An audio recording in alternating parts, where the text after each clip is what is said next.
Deuxième vidéo donc, petit retour, là ça sera plus sur tout ce qui va être l'accouchement à la mat. Ça va être une petite vidéo par rapport aux premières semaines avec la petite. Parce que oui, du coup, les premières semaines sont assez chaotiques, ça a été vraiment un chamboulement complet. Et je trouve ça assez sympa de partager là-dessus pour rassurer toutes celles qui pensent être les seules dans cet nouvel univers post-apocalyptique où la maison ressemble à... Enfin, des porteurs vivants, et l'impression d'être submergé. Clairement, vous n'êtes pas seul. Alors, comment commencer cette vidéo? Déjà, clairement, pendant que vous êtes, lors de la grossesse, il ne faut pas du tout essayer de s'imaginer à quel point un enfant peut bouleverser votre quotidien, votre vie, surtout si vous êtes de nouveaux parents. Parce qu'en fait, c'est impossible d'imaginer à quel point un nouveau-né va changer votre vie. En fait, c'est pas que ça change votre vie, c'est que ça chamboule absolument l'intégralité du quotidien. En fait, il n'y a plus rien qui est aux normes, il n'y a plus aucun rythme. Enfin, en ce qui me concerne, hein, moi, ça a chamboulé l'intégralité de mon quotidien. Surtout, en fait, à cause de l'allaitement.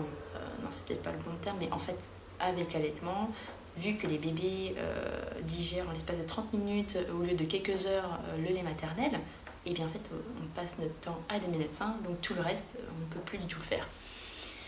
Donc premier conseil, déjà, il ne faut pas se stresser avec le ménage. Si la maison est en bordel, si vous n'avez pas pu faire l'aspect du jour, c'est pas grave, faut vraiment pas se prendre la tête avec ça, je pense. Après, voilà, je suis pas une grosse maniaque déjà de base, j'aime que ma maison soit rangée, etc. Mais je me suis pas dit, voilà, la maison est en bordel, je me dis c'est pas grave, la priorité c'est la petite, et quand le rythme commencera à venir et dès que j'aurai du temps, là j'essaierai de faire un peu. Mais waouh, clairement, on n'a plus le temps de rien faire. Quand on entend les témoignages de femmes qui disent qu'elles n'ont plus le temps de se laver ou d'aller aux toilettes, et c'est complètement vrai, je confirme tout ça.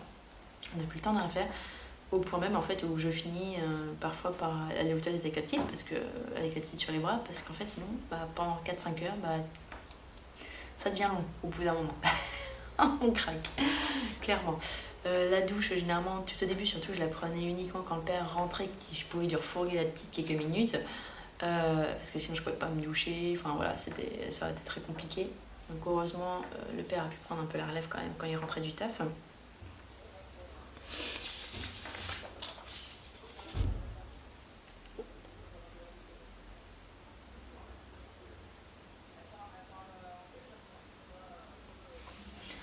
Ça a été aussi compliqué dans le sens où le père en fait n'a pas pris son congé paternité, donc en fait à la sortie de la maternité je me suis retrouvée à gérer toute seule l'intégralité de la maison et la petite, donc un nouveau-né qui était allaité.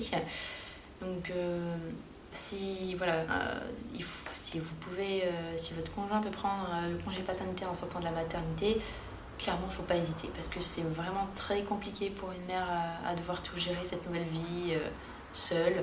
Une baraque entière à devoir gérer et un nouveau-né qui demande il demande H24 de son temps, en plus on est dans un état d'esprit un peu en mode d'urgence. On est toujours en fait un peu accro parce qu'on se doit de répondre à chaque instant aux besoins du bébé, donc on est dans un état assez spécial, donc c'est pas facile à vivre. Ça, c'est le regret que j'ai, c'est que le père n'a pas pu être là dès le départ et au moins 15 jours accompagné, histoire de souffler et de prendre le temps de découvrir en fait cette nouvelle vie. Donc voilà, les papas, faut pas hésiter à accompagner la mère dès le départ parce que sinon elle va galérer, clairement. Ensuite, la fatigue. Alors la fatigue, je pensais pas que c'est possible d'être aussi fatiguée. Mais encore plus impressionnant, je pensais pas que c'est possible d'être aussi fatiguée, mais de quand même réussir à gérer derrière, à réussir à me lever. Par exemple, quand tu passes plus d'une semaine à dormir 2 heures par jour, et que tu arrives quand même à te lever, à porter ton bébé, à le nourrir, etc. Je pensais pas que c'était possible. Je me suis découvert vraiment des super pouvoirs sur ce coup-là, moi qui quand même qui aime dormir. Ouais, vraiment, je pensais pas que c'était possible et que mon corps arriverait à faire ça. En fait, devenir maman, c'est se découvrir un tout autre aspect. Et on découvre en fait qu'on est capable de dégager une capacité d'énergie absolument incroyable en fait pour le bien-être de son bébé. Moi c'est ça. C'est surtout ça que je retiens avec la petite, je me suis découvert des sacrées capacités. Jamais j'aurais cru être capable de tout ça et de tout gérer et pour l'instant en tout cas sans faillir de trop en tout cas. des petits moments un peu compliqués, mais vraiment incroyable. Ça, c'est une sacrée découverte. C'est une découverte de soi et de l'autre, un enfant, clairement. Donc, par rapport à la fatigue, il ne faudra pas hésiter, en fait, dès que le bébé dort, ne serait-ce qu'une demi-heure, il faut franchement se mettre directement aussi, en profiter. En fait, dès que le bébé dort, il faut dormir, surtout au début.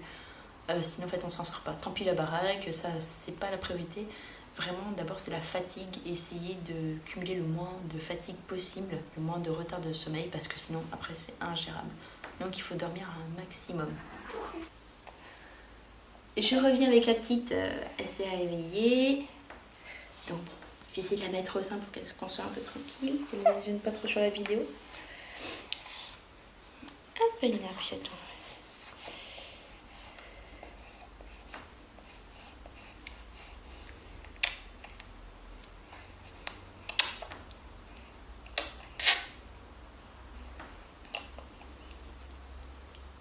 Désolée, petit aparté tété, la petite avait faim. Normalement, elle ne devrait pas trop gêner, j'ai essayé de faire au plus vite. Donc, par rapport au rythme, c'est un chaos au début total. Il faut se laisser le temps en fait que le bébé trouve son rythme. Enfin, en tout cas, avec l'allaitement, moi, c'était pas moi qui imposais mon rythme au bébé, c'était Nausicaa en fait qui m'imposait son rythme. Donc, au début, il faut accepter de rien pouvoir faire, de pas vraiment pouvoir sortir, etc. Je crois que j'ai mis le nez dehors 15 jours après sa naissance. Pendant 15 jours, j'ai été enfermée. H24. C'était difficile. Mais voilà, après 15 jours, elle a commencé à réussir par exemple, à stocker davantage de graisse lors des tétés, donc de ne pas faire des tétés toutes les 10 minutes. Enfin, j'avais plus d'écart entre les tétés, donc je pouvais moi-même sortir et aussi faire des choses. Mais au niveau du rythme, il faut vraiment rien s'imposer, faut essayer de faire au mieux. Là, il n'y a pas de secret, c'est le bébé qui va choisir comment ça se passe dans tous les cas, donc là, il faut être patient. Moi, ce qui m'a beaucoup aidé, comme d'ailleurs beaucoup de témoignages également de femmes, femmes de couple en tout cas, c'est le portage. Le portage m'a beaucoup aidé, ça permet de se libérer un minimum les mains, parce que c'est sûr quand on a le portage nourrisson, quand il est ventral, on ne peut pas faire grand chose, hein. Enfin, on peut pas faire la vaisselle, on ne peut pas spécialement trop faire à manger non plus. Ça permet de se libérer un petit peu sans que ça soit totalement magique, mais en tout cas ça berce le bébé, donc ça permet aussi de détendre la Nausicaa, elle se détendait très rapidement, enfin en écharpe elle dort quasiment immédiatement. Elle dort plus facilement, elle s'endort facilement. Donc il ne faut pas hésiter, écharpe de portage, sling, etc. Donc je fais aussi des vidéos sur chaque différents types de portage parce que j'ai pas mal de systèmes de portage différents. Mais ça, il ne faut vraiment pas hésiter. Tout ce qui peut vous aider, il faut l'utiliser. Il faut, quels que soient les retours que vous avez à l'extérieur, la famille, etc., qui vous dit non, il ne faut pas trop le porter, etc., il faut passer outre, il faut vous faire confiance. Si vous avez besoin, le bébé a besoin par exemple d'être énormément porté, d'être contre vous, c'est le cas de Nausicaa. Des bébés, en fait, elle avait besoin d'être tout le temps portée, de toujours me sentir. Au début, c'était que ça, quoi. Après, progressivement, quand elle a compris qu'elle n'était pas en danger, qu'elle était protégée, elle a commencé à pouvoir dormir un peu partout. Enfin, on pouvait la faire dormir autant dans la pièce, dans le salon que dans sa chambre. Donc ça, voilà, c'est important. Si le bébé a besoin d'être rassuré, d'être toujours contre vous, eh bien, faites-le. Faut pas... Moi, à mon avis, c'est pas le coup de faire pleurer un bébé 10, 15, 20 minutes. Je ne comprends pas cette mentalité. Qu'est-ce qu'on apprend au bébé, en fait, si jamais il pleure et qu'il a besoin d'aide, en fait, qu'il est tout seul. Enfin, je sais pas. Moi, je pense que plus il y a de bienveillance et plus on essaye de répondre aux besoins de protection ou de sécurité d'un bébé, plus vite, en fait, il a confiance. Et plus vite, après, on peut être... Enfin, voilà, le rythme se met, il peut prendre davantage de risques à essayer de découvrir de nouvelles choses. Voilà, moi perso, mon approche, c'est le bébé a besoin d'être coucouné, on coucoune et puis c'est tout, on prend sur soi. Au début, c'est le besoin du bébé qui passe avant tout et progressivement, au fur et à mesure des semaines, on se rend compte qu'on a plus de temps, qu'il dort plus, qu'il accepte de rester seul, de nous regarder, juste faire les choses, etc. Ça vient progressivement. Ce qui est aussi vachement incroyable, c'est l'évolution en fait du bébé. Oh oui. c'est de voir qu'en fait en quelques semaines à quel point elle a évolué. Elle a 2 mois samedi je crois, et elle a déjà énormément évolué. Au début c'est un petit ver de terre qui a les yeux fripés et qui bouge pas. Maintenant elle commence à faire des vocalises, le matin elle s'éclate, elle arrête pas de rigoler. Enfin, l'évolution du bébé est vraiment incroyable. C'est ça, je trouve ça vraiment magique de pouvoir voir comment elle se développe, et sa curiosité, son regard, et comme ça c'est vraiment génial. Ça c'est une des plus belles choses justement. À chaque fois on se dit putain, du coup j'ai hâte de voir qu'elle s'assoit, j'ai hâte de voir comment sa personnalité va se fixer, même si déjà je vois qu'elle a son petit caractère, mais vraiment de voir l'humain, l'être humain, la personne qui ressort de tout ça, qui commence à montrer ses préférences, ce qu'elle veut, ses exigences, parce que bon, c'est un super bébé. Nausicaa est quand même vachement patiente, etc. Mais elle peut être une sacrée dictatrice. Hein. Si elle a décidé de porter et qu'il doit y avoir un mouvement constant, par exemple, je pense en balade, quand on se balade le long des quais, quand par exemple elle est en portage avec l'écharpe, si on s'arrête, ne serait-ce que 2 secondes pour regarder un truc, ah bah elle le fait comprendre. Hein. Non, moi je veux que tu marches, je veux du mouvement, donc tu reprends la marche. Allez hop. Sinon elle pleure. Donc il y a des moments, voilà, c'est une vraie dictatrice. Mais néanmoins on commence à voir déjà sa personnalité ressortir, et c'est vraiment mignon. Ça donne envie pour la suite en tout cas. En fait c'est aussi pour ça qu'on se donne autant de mal, c'est pour ça qu'on accepte Enfin qu'on accepte. En fait c'est comme ça en fait qu'on trouve la force de ne pas dormir ou ce genre de choses. C'est parce qu'en fait le bébé, il y a ce lien unique et on voit que c'est vraiment un être humain qui est en train de prendre forme, qui est en train d'évoluer. C'est magique comme chose. Ensuite, par rapport aux nuits. Alors les nuits, là elle commence un peu à faire ses nuits, je dirais depuis 1 semaine, 15 jours.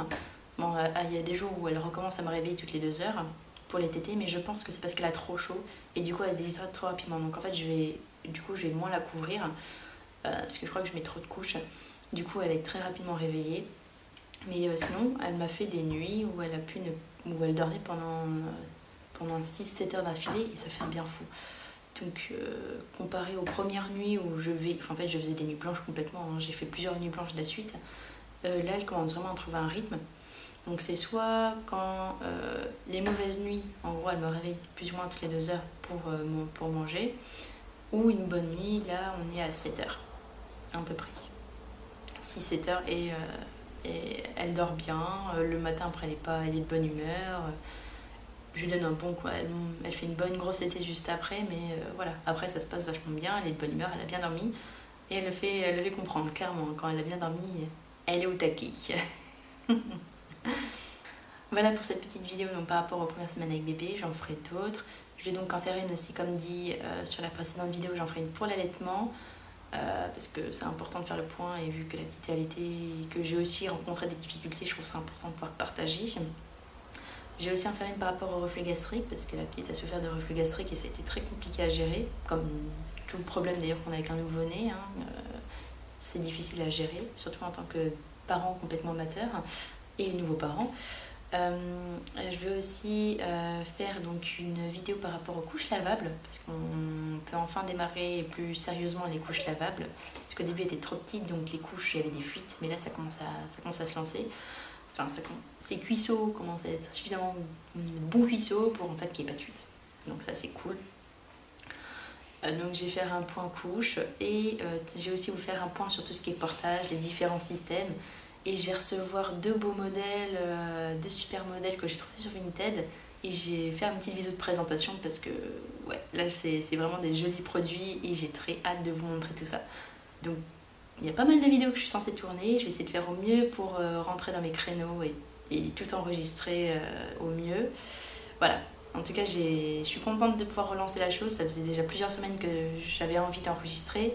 Enfin, la petite commence à avoir souri, donc je peux enfin aussi trouver le temps. Merci en tout cas pour avoir regardé cette vidéo jusqu'au bout, et surtout je vous dis au plus vite pour la prochaine. Ciao!